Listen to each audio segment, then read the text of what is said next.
이제 성경 말씀 보겠습니다. 성경 말씀은 고린도전서 12장 1절에서 3절까지입니다.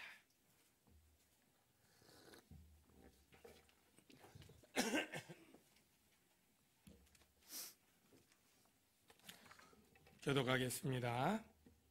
제가 먼저 읽겠습니다. 형제들아, 신령한 것에 대하여 나는 너희가 알지 못하기를 원하지 아니하노니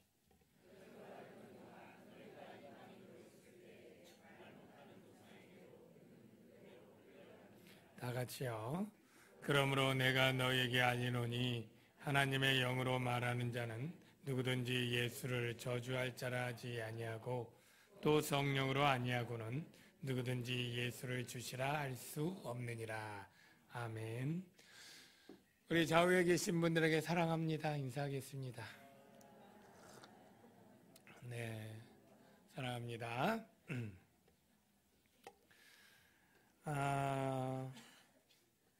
고린도 교회의 여러 가지 문제에 대해서 편지를 받은 바울이 다시 편지로서 고린도 교회의 문제를 해결해 주고 있습니다. 고린도 교회의 여러 가지 문제들 가운데 오늘은 새로운 문제를 다루는데 바로 예배 중에 굉장히 무질서하게 된 것입니다. 왜 무질서하게 되었느냐 하면 고린도 교회는 특별히 은사가 있었는데 성경에 보면 은사가 무려 한 23-24가지가 기록되어 있습니다. 그 중에 고린도 교회의 많은 은사는 방언과 예언의 은사였습니다. 그래서 너희가 구변의 은사가 많다라고 한 것처럼 말로 하는 이 방언과 예언의 은사가 많이 임했는데 이 방언과 예언의 특징은 다른 은사들보다 눈에 띄게 가시적이고 두드러진다는 거죠. 그래서 뭐 섬기는 은사, 대접하는 은사, 다스리는 은사 이건 잘 보이지 않잖아요. 그런데 이렇게 나타난 은사들을 받은 사람이 그런 은사를 없는 사람을 향해서 자기를 자랑할 뿐 아니라 저 사람은 은사가 없네. 아직 하나님께 인정을 받지 못했네. 성령의 은혜가 없네. 이런 식으로 무시하고 업신여기고 자기는 자랑하는 것입니다. 이 은사는 개인의 능력으로 받은 것이 아니잖아요. 그런데도 그들은 마치 내가 열심을 다했고 능력으로서 받은 것처럼 착각을 하고 그리고 그 은사를 자신의 어떤 소유물로 생각을 하는 그러한 잘못을 했습니다. 그래서 예배 때 모일 때 그런 은사를 받은 사람들이 자신을 과시하고 싶으니까 그냥 주위 사람이 있든 말든 방언으로 시끄럽게 계속 기도를 여러 명이 하는 거예요. 또 예언의 은사를 받은 사람은 갑자기 주가 이렇게 말씀하셨다. 주의 뜻이 이것이다 라고 하면서 서로 남의 말을 기다리지도 않고 낚아채 가면서 예언을 하는 것입니다. 이래서 예배가 완전히 무질서하고 혼란하게 되었기 때문에 사도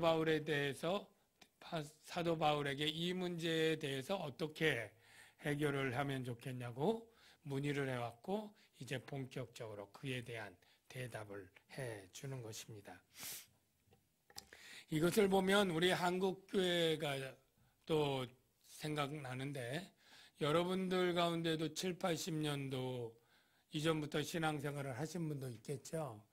제가 경험했던 70년, 80년도만 해도 굉장히 한국에도 은사를 사모하고 은사를 추구하는 열풍이 불어닥쳤던 그러한 시기였습니다. 오순절 신학이 선도적인 입장에서 그 영향을 주도했는데요. 특히 한국의 순복음교회 중심으로 방언, 예언, 환상, 계시 이러한 신비한 체험을 강조하는 집회들이 굉장히 컸습니다. 그 이유는 이 순복음의 신학 자체가 일반 세례를 받고 성령 받은 것으로 인정하지 않고 다시 2차적으로 성령 세례를 받아야 된다고 가르쳤고, 그 성령 세례를 받으면 다 방언의 은사는 기본적으로 하게 되는 것, 이렇게 그 당시에 가르쳤습니다. 물론 그 가르침은 우리가 볼 때 잘못된 것이고 틀린 것입니다. 어쨌든 한국교회 분위기는 기도원마다 연말연시 가득 차서 뜨거운 집회들이 열정적으로 또 기도하면서 열리곤 했는데요. 그때 때로는 방언을 가르치고 방언을 인도하는 집회도 꽤 많이 있었습니다.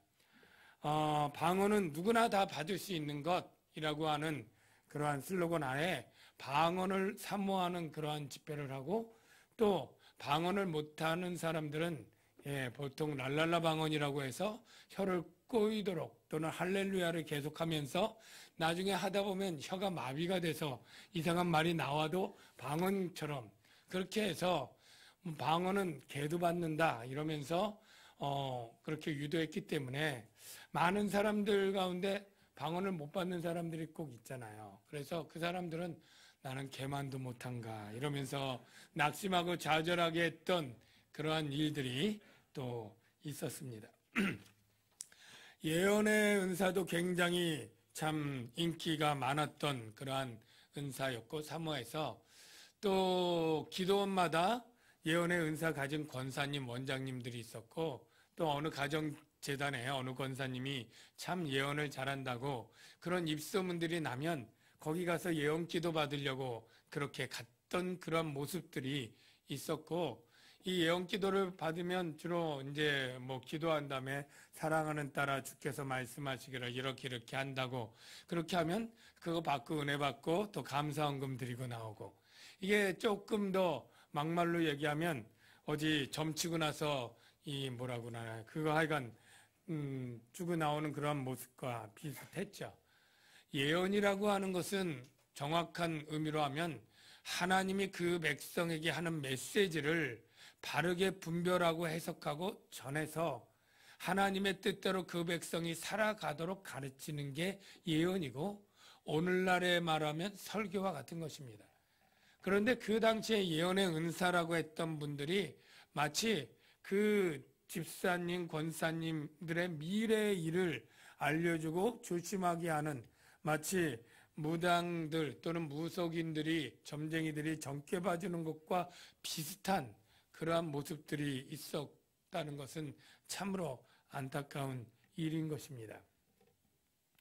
저도 그 시대에 또 방언을 열심히 하고 산에서 몇 시간씩 방언을 하면서 지냈던 그러한 경험이 있는데요.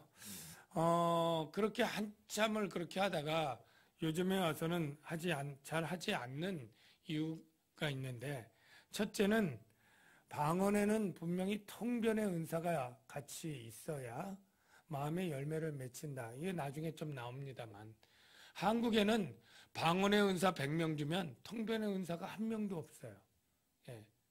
어쩌면 하나님이 주실 때 그렇게 수급이 불균형하게 주셨는지 잘 이해가 안 되는데, 사실은 방언을 하면 통변도 같이 줘야 그것도 하나님께 기도하고 사람들에게 은혜를 끼치는데 그게 잘 안 되지 않습니까? 그래서 물론 우리가 내 마음대로 성령이 알아서 영으로 기도하겠거니 라고 생각은 하지만 한계가 있으니까 그냥 말로 기도하는 게 하나님께도 기도하고 내 마음에도 열매를 맺히니까 좋겠다 하는 생각 때문이었고요. 두 번째는 제가 그때 집사, 전도사 그때였는데, 그렇게 기도를 하다가 어느 날 대표 기도를 하려고 하는데 한국말이 안 돼. 방언만 잘 되고. 하마터면 방언으로 기도할 뻔했어요. 그래서 이게 국어도 언어도 훈련인데 기도하는 것도 훈련인데, 그래서 제가 어쨌든 그런 이유 때문에 이제 우리말로 기도하는 것을 더 선호하고 하게 되었던 것 같습니다. 이 고린도 교회의 이 은사도 여러 가지 문제가 있어서 이제 사도 바울이 올바른 성령의 은사의 이해가 너무나 중요해서 내가 이제 시작하겠다 하고, 이제 12장, 13장, 14장 무려 석 장에 걸쳐서 성령의 은사에 대해서 가르칠 것입니다. 그래서 앞으로 이 성령의 은사 또는 역사, 여러 가지를 여러분들이 듣게 될 텐데요. 오늘 이제 3절 짧지만 한번 그 안에서 성령의 은사를 우리가 어떻게 추구해야 되는지를 한번 살펴보도록 하겠습니다. 우리 1절을 한번 같이 한번 읽어봅시다. 시작.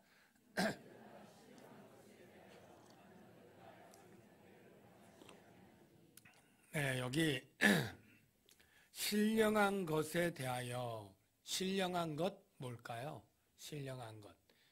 이게 헬라어 원어를 보면 그냥 영들에 대하여라고 되어 있어요. 영적인 것들. 이 영적인 것들은 무엇이냐? 성령으로 말미암아 나타난 것들을 의미하고, 쉽게 말하면 성령의 은사들입니다. 성령의 은사들에 대하여 나는 너희가 알지 못하기를 원하지 아니하노니. 부정이 두 개 연속해서 나올 땐 강한 긍정이다. 그런 건 여러분 아시죠? 그러니까 강한 긍정으로 표현하면 나는 너희가 반드시 꼭 알기를 원한다. 여러분이 성령의 은사에 대해서 그거 알아도 되고 모르면 모른 채 살지 이렇게 생각하면 안 된다는 거예요. 여러분이 신앙생활할 때 성령으로 나타나는 은사에 대해서 바르고 정확하게 알아야 여러분이 신앙생활이 안전하고 잘못될 리가 없는 것입니다. 꼭 반드시 바르게 알기를 원하는데 왜 그러냐 하면 2절을 같이 한번 읽어봅시다. 시작. 알거니와 너희가 이방인으로 있을 때 말 못하는 우상에게로 그는 그대로 끌려갔느니라.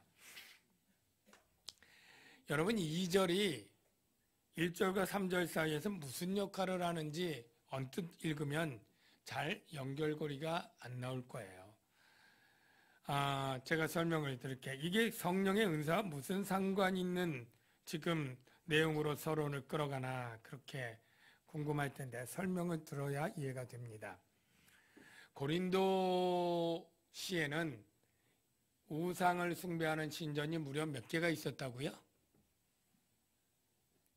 12개 있었습니다.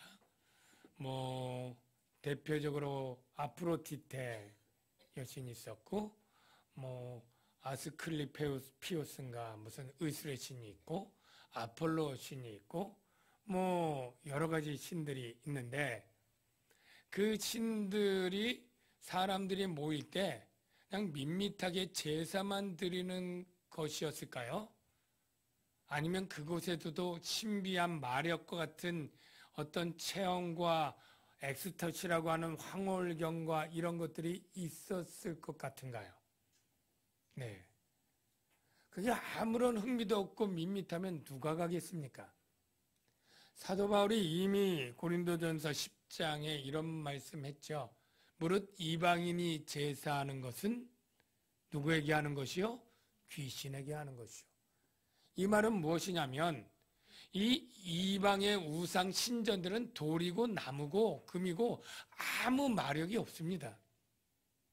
아무 말 못하는 그냥 우상일 뿐이에요. 그런데 귀신이 무엇입니까? 그 우상 뒤에 있는 사단과 악한 영이 배후에 있다는 거예요.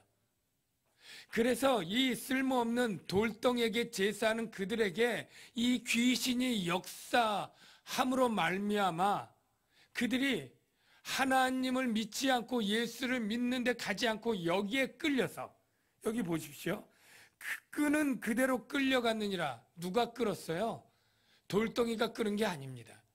사단과 악한 영이 그런 어떠한 신비한 능력과 마력과 거짓 속임과 이적으로 그들을 끌었다는 거예요.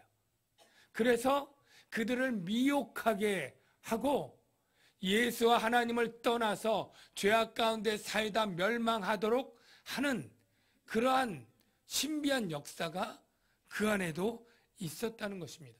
실제 그 디오니소스 신 제사하는 걸 보면 거기에 신비한 체험 가운데 거기에 춤을 추고 황홀경 가운데 이 제사를 드렸다. 이런 기록이 있고요. 구약 성경에 보면 여러분 몰렉신 이런 신 하여간 이름은 들어봤을 거예요. 그런데 이 몰렉신은 형상이 소의 형상인데요. 이 큰 소인데 이 굉장히 철로 만들어 가지고 그거를 그 밑에다가 나무를 떼어서 아주 시뻘겋게 쇠를 달군 다음에 그리고 거기다가 인신제사 어린아이를 거기다 태워서 바치고 그러면 연기와 냄새와 막 이런 것이죠. 그때 막 소리를 지르고 엑스타시로 황홀경에 막 거기서 소리를 지르고 춤을 추면서 제사를 드리는 거예요. 여러분, 사도 바울이 지금 이렇게 우상 가운데 역사하는 이 귀신에게 끌려갈 정도로 그 안에도 신비한 체험이 있고 황홀경이 있고 마력이 있다고 말하는 거예요. 그런데 황홀경과 신비한 체험이라고 해서 다 성령의 역사냐라고 묻는 거예요. 예. 여러분 가운데 어떤 분들이 어느 집회 갔더니 정말 성령의 역사가 일어나서 병자가 낫고 뭐 천사를 받대는 사람이 있고 뭐 금가루가 날리고 은혜가 너무 충만하고 성령이 역사하는 집회라고 얘기해서 갔다고 다 정말 참된 성령의 역사일 수도 있지만 얼마든지 아닐 수 있다는 건 여러분 아시나요? 여러분, 뭐 옛날에 뭐 이장님 씨의 다미 선교회인가요? 그거 할 때 얼마나 거기 환상 보고 천국 보고 계시 본 사람들이 많았습니까? 예. 신비한 일이죠. 그런데 그게 성령의 역사였나요? 예. 그 전에 뭐 저는 더 위에지만 뭐 박태선 장로가 감람나무라고 얘기하면서 무슨 물을 팔아가지고 약을 낫게 하고 신앙촌이라고 하면서 돈을 모으고 그랬지만 그게 다 거짓으로 나타나지 않습니까? 만민중앙교회 이재롱 목사가 아까 얘기한 대로 천사들이 날아다니고 금가루가 날아다니고 무슨 우물물을 팔아서 약수로 팔고 뭐 그랬지만 그것들이 다 거짓인 것으로 드러나지 않습니까? 여러분, 우리에게 분명히 은사에서 알아야 될 것은 신비한 체험, 이적 이런 것들이 다 성령의 역사가 그것도 끄는 힘이 있어서 너희들을 끌고 가지만 그런 것들이 신비한 그러한 성령의 역사가 아니다라고 말하는 것입니다. 제 말만 하면 좀 믿기가 그럴까봐 성경 말씀을 통해 여러분 확신하시기 바랍니다. 데살로니가후서 2장 9절 여기 이렇게 되어 있어요. 악한 자의 나타남은 사탄의 활동을 따라 모든 능력과 사탄에도 능력이 있습니다. 표적 그리고 거짓 기적과 그 다음 불의의 모든 속임으로 멸망하는 자들에게 있으리니 그 다음에 하나님이 미혹의 역사를 그들에게 보내사 거짓 것을 믿게 하시면 그 거짓 것을 믿는 미혹된 사람들이 있고 그럴 만한 표적과 거짓 이적이 있다는 거예요. 요한계시록에 보면 또 자세히 되어 있는데요. 내가 봄에 또 다른 짐승이 땅에서 올라오니 이게 적그리스도인 용과 용을 돕는 땅에서 올라온 짐승인데요. 어린 양처럼 두 뿔이 있고 어린 양은 누굽니까? 예수님이죠. 그 성령의 역사를 가정해요. 용처럼 말을 하더라. 용은 사탄이거든요. 실제는 악령의 말을 할 건데 겉모양은 예수님 성령의 역사를 나타낸다는 거예요. 그래서 큰 이적을 행하되 심지어 사람들 앞에서 불이 하늘로부터 땅에 내려오게 하고 여러분 하늘에서 불을 내린 선지자 기억나나요? 누굽니까? 엘리야죠. 그러니까 이 사단도 엘리야 선지자처럼 그렇게 이적을 해요. 실제 불이 하늘에서 내려온다니까요. 그러니까 그 다음 짐승 앞에서 받은 바 이적을 행함으로 땅에 거하는 자들을 미혹하여 이르기를 칼에 상하였다가 다시 살아난 짐승 아까 용입니다. 위하여 우상을 만들라. 여러분 불이 하늘에서 내려오면 하늘에서 내려왔으니 하나님이 보냈겠거니 이렇게 하고 믿는 것 이 순진한 겁니다. 예. 얼마든지 악령도 하늘에서 불을 내릴 수 있다고 하잖아요. 그러니까 여러분이 어느 집회를 갔는데 여러분 그것이 굉장히 뜨겁다고 막 기도가 뜨겁고 치유가 일어난다고 여기는 성령의 역사고 천국이다. 예, 천만에요. 제가 전에 88체육관에 어느 집회 나중에 2단인데 거기 가보면 4시간 5시간 동안 막 뜨겁게 얼마나 기도하는지 몰라요. 근데 거기에 보면 애들도 초등학생 애들도 그 시간을 무릎 꿇고 손 들고 기도하고 방언을 하는데 그냥 눈물이 뚝뚝뚝뚝 떨어질 정도로 회개하니까 야 이렇게 아이들도 이렇게 열심히 하는 여기 어찌 성령의 역사가 아닐까. 그런데 그것이 잘못된 집회입니다. 여러분 전에 조희성 씨인가요? 영생교 할 때 혹시 TV에 나온 장면 보셨죠? 그냥 오와 열을 쫙 맞춰가지고 박수를 얼마나 치면서 와 우린 평생 그런 거 해보지도 못할 거예요. 그렇게 뜨겁게 기도하고 그렇게 열정적으로 하는데 그게 이단이잖아요. 여러분 타종교에는 신비한 일이 없습니까? 여러분 용암 무당들은요 정말 귀신 다 내쫓고요 꿰뚫어 맞히고요 귀신같이 맞히고 그리고 작두 타잖아요. 펄쩍펄쩍 뛰어요. 신비한 일이죠. 그렇다고 그 앞에서 야 성령이 역사하네 말이 안 되는 거잖아요. 그러니까 여러분들이 지금 사도 바울이 말하는 게 너희가 그 우상에게도 신비한 체험과 황홀경대로 끌려서 거기 가서 했지만 그게 성령의 역사더냐? 아니라는 거예요. 그러면 이제부터 성령의 역사를 여러분이 바로 알아야 돼요. 이걸 알지 못하면 정말 우리가 어디 신비한 체험 있고 어디 성령 있는 데 없나 이렇게 찾으러 다니는 거예요. 제가 전에 어느 목사님이 라디오에서 들었다는 얘기를 전해 들었는데 실제 건너서 들었기 때문에 정확하지는 않은데 어떤 사람이 이렇게 성령의 신비한 체험을 받고 싶어서 사모하는 어떤 남자 집사가 있었대요. 자기는 평생 살아오면서 누구는 환상을 봤다, 예수님을 인격적으로 체험했다, 불이 왔다, 기도응답을 받았다, 방언의 은사를 받았다 이런 게 있는데 자기는 아무것도 없는 거예요. 그런 게 하나도. 그러니까 하나님 제발 나에게 좀 이렇게 신비한 어떤 체험을 주면 내가 더 열심히 확실히 믿을 텐데 왜 나는 그런 게 없냐고. 그게 너무 서운하고 아쉬운 거죠. 그래서 그분이 늘 그런 걸 사모하며 기도하는데 어느 날 퇴근할 때 야근을 해서 늦게 퇴근해서 차도 없고 그냥 집으로 혼자 막 오면서 찬송을 막 들으면서 속으로 기도를 한 거예요. 하나님 나에게도 그 신비한 체험 좀 보여주십시오. 기도를 딱 마치자마자 갑자기 성광이 번쩍하고 자기를 환하게 빛이 들어가는 거예요.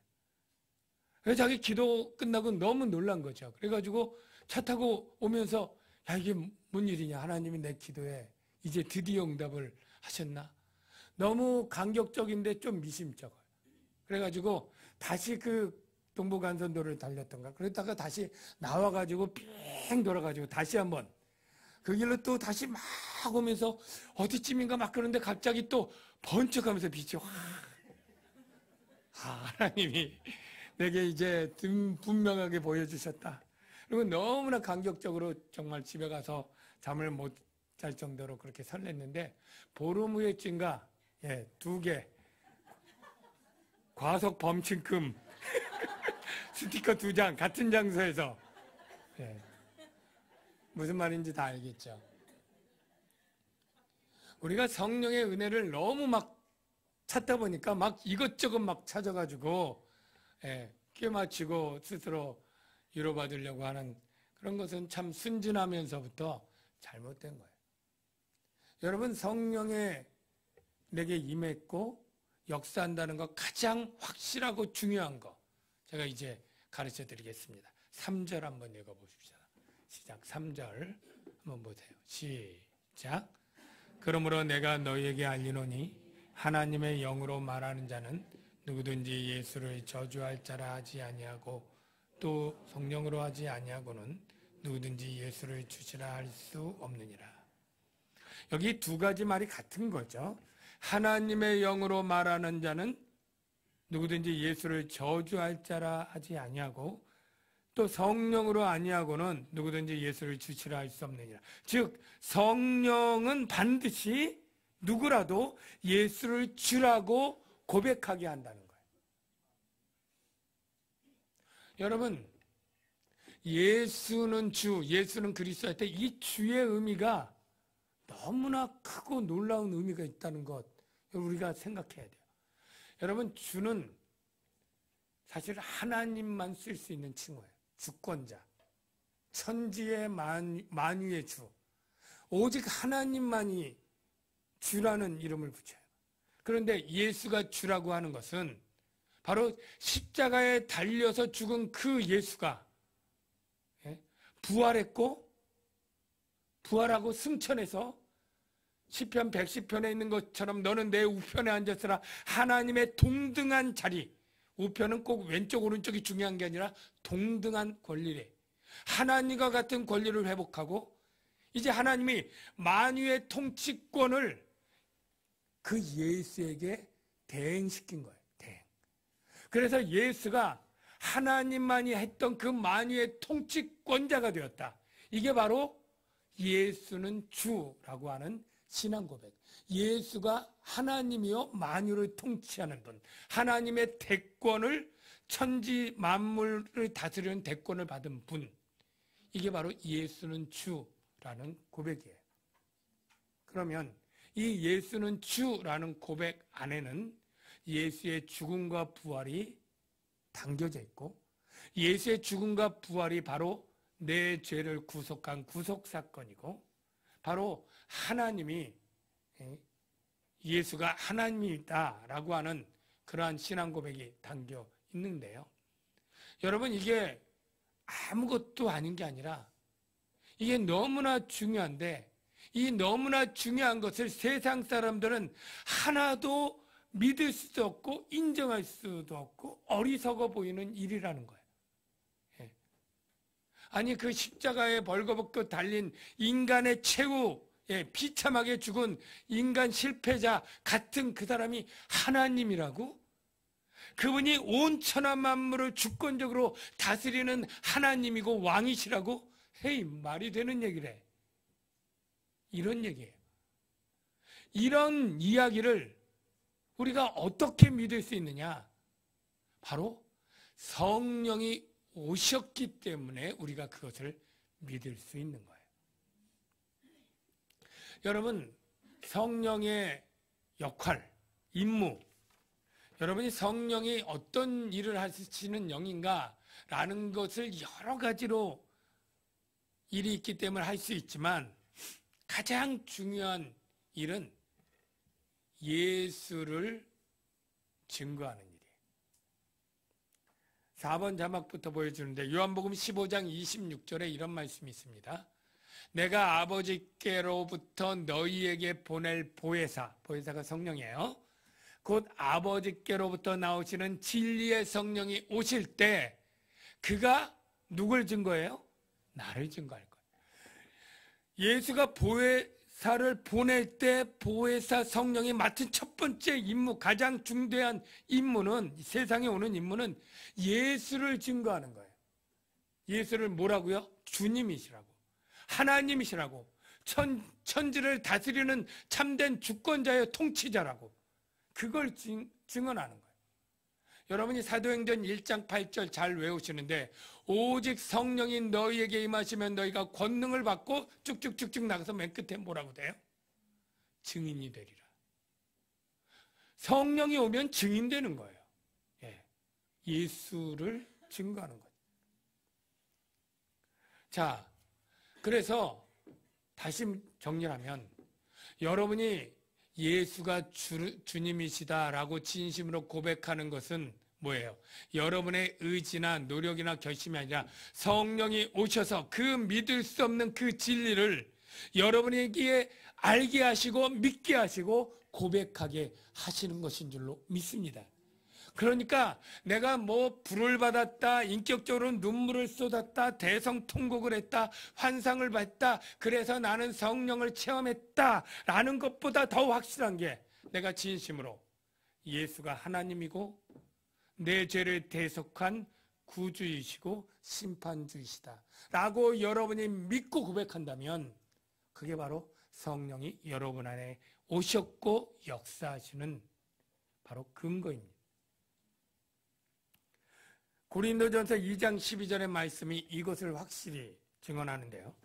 우리가 세상의 영을 받지 아니하고 오직 하나님으로부터 온 영, 성령이죠. 받았으니 이는 성령 받은 이유 우리로 하여금 하나님께서 우리에게 은혜로 주신 것, 즉 예수와 그로 인한 복음을 알게 하려 하심이라. 성령이 알게 하시는 거예요. 그래서 육에 속한 사람, 즉 성령 받지 못한 사람은 하나님의 성령의 일을 받지 아니하나니 이는 그것들이 그에게는 어리석게 보이며, 아니 십자가에 달린 예수가 하나님이래, 이게 어리석게 보인다는 거예요. 그의 죽음이 내 죄를 대속하는 죽음이라고 말도 안 돼, 이렇게 보이는 거예요. 또 그는 그것을 알 수도 없나니 그러한 일은 영적으로 분별되기 때문이라 성령으로 깨달을 수 있기 때문이다, 그거예요. 여러분들이 정리하면 예수님이 하나님이신 게 믿어지시는 분, 아멘. 그걸 어떻게 믿어요? 성령 때문에. 예수님이 2000년 전에 죽었는데 그 죽음이 내 죄를 대속하는 죽음이라는 게 그 말씀이 믿어지시는 분, 아멘. 성령 받으신 거예요. 예수님이 만왕의 왕으로 통치하시다가 때가 되면 재림하여 심판하실 구주라고 하는 것이 믿어지시는 분, 아멘. 여러분 안에 성령이 계시기 때문에 세상의 사람으로는 철학과 지식과 지혜로 알 수 없어요. 오직 성령으로 분별할 수 있는 것이죠. 그래서 구원의 확신을 내가 전에 정말 불을 받았는데 신비한 체험을 했는데 이것으로 하지 마시고요. 내가 정말 예수님이 사도신경의 신앙 고백이 진심으로 믿어진다면 내가 그런 체험이 없다 할지라도 내 안에 성령이 계시고 진리로 나를 인도하신다, 여러분 확신하시기 바랍니다. 그런데 한 가지 중요한 게 또 있어요. 뭐냐면 누구든지 예수를 저주할 자라 하지 아니하고, 여러분 중에 예수를 저주할 자라고 말할 사람은 없을 거예요. 그런데 그러한 삶을 사는 그리스도인들이 있다는 거예요. 예수의 이름을 욕먹이는 사람들이죠. 내가 예수는 주라고 하면 예수가 주권자면 나는 그 주권의 통치를 받는 사람이에요. 그 명령을 순종해야 되는 사람이에요. 그런데 예수가 명령을 사랑을 얘기했지만 나는 미움을 행하고, 예수가 선을 의를 얘기했지만 내가 죄악 가운데 산다면, 내가 이 말로는 예수가 저주할 자라고 표현했지 않았지만 예수의 이름에 먹칠하고 욕을 하는 자 안에 들어가는 거죠. 정말로 예수를 주 되심을 인정한다면 정말로 당장 완벽할 수는 없겠지만 성령이 우리에게 주시고 맺는 성령의 열매, 갈라디아서 5장 22절 말씀 볼까요? 오직 성령의 열매는 사랑과 희락과 화평과 오래 참음과 자비와 양성과 충성과 온유와 절제, 이것을 단번에 100% 완전하게 열매 맺지는 못하겠지만 그것들을 맺고 싶어하고 맺으려고 노력하고 이렇게 하는 삶들이 우리 안에 있어야 그게 정말로 예수를 주라고 고백하는 자의 삶이고 자의 고백이라는 거예요. 사랑하는 성도 여러분, 우리가 예수는 주라고 말로만 딱 했다고 성령이 오시고 내 삶을 인도하고 나는 구원을 받았다 이렇게 말하는 것은 무리가 있어요. 정말로 우리가 예수의 주되심을 말로 고백할 뿐 아니라 마음과 내 삶이 정말로 예수의 주권하에서 복종하고 순종해서 성령의 열매를 맺어가면서 살아가는 삶이 될 때에 우리는 정말로 성령의 사람으로, 성령 충만한 사람으로 그렇게 인정받고 살아갈 수 있게 될 텐데, 저와 여러분들이 모두 그런 분들이 되시길 주의 이름으로 축원합니다. 기도합니다. 하나님, 우리가 성령의 사람 되기를 원합니다. 입술로만 주님의 주되심을 고백하고 주님이 주권자라고 고백하고 내 삶은 내 마음대로 내가 주인처럼 살았던 모습들 있다면 주님 회개합니다. 이제부터 성령의 열매를 맺기에 힘써며 성령이 나를 다스리고 인도하시도록 내맡기며 살아가는 그런 순종의 사람 되게 하여 주옵소서. 예수님의 이름으로 기도합니다. 성령이 오셨네. 같이 찬양하겠습니다.